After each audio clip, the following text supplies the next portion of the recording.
आप देख रहे हैं इंडिया की आवाज।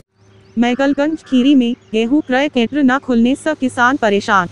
लखीमपुर खीरी मंडी समिति मैगलगंज में गेहूं क्रय केंद्र न खुलने ऐसे ही परेशान किसानों की आवाज को लखीमपुर प्रशासन तक पहुंचाते भारतीय किसान यूनियन लोकतांत्रिक के कार्यवाहक प्रदेश अध्यक्ष श्यामू शुक्ला जनपद की हर मंडी समिति में खुले हैं 4 SI 6 क्रय केंद्र। फिर मैगलगंज क्षेत्र के किसानों के साथ ऐसा छलावा क्यों? पूर्व के सालों में मैगलगंज मंडी समिति में संचालित होते रहे हैं 4 SI 5 क्रय केंद्र। राज्य सरकार के खुले आदेश है कि किसानों को गेहूं बेचने में कोई दिक्कत न, उनका समर्थन मूल्य पर गेहूं खरीदा जाए वह समय ऐसा ही भुगतान होकर यहाँ जब कोई क्रय केंद्र ही नहीं खोला गया है तो कहाँ बेचा जाए गेहूं, जबकि मैगलगंज क्षेत्र में होता है भारी गेहूं उत्पादन होता है। नहीं कह सकता। डॉक्टरों को और पुलिस कर्मियों को हर तरह से लोगों के द्वारा सम्मानित किया जा रहा है, सराहना की जा रही। वहीं किसान के साथ में कोई अन्याय, कोई भ्रष्टाचार, कोई अत्याचार, कहीं पर कोई दिक्कत ना होने पाए, उसके लिए हमारे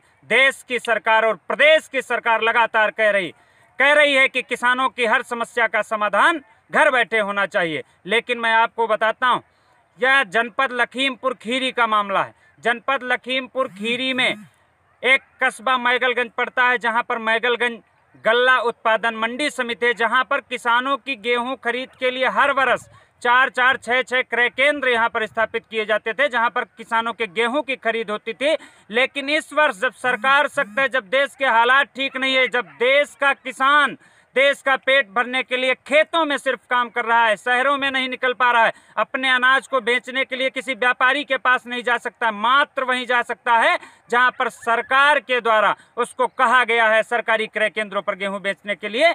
उन हालातों में भी जनपद लखीमपुर की मैगलगंज मंडी समिति में कोई भी क्रय केंद्र स्थापित नहीं किया गया है। इससे यह प्रतीत होता है कि लखीमपुर का प्रशासन सरकार के आदेशों को नहीं मानता, और यदि मानता होता तो मैगलगंज, जहां पर एक गेहूं का बड़ा क्षेत्र है, वहां पर किसानों के गेहूं बिक्री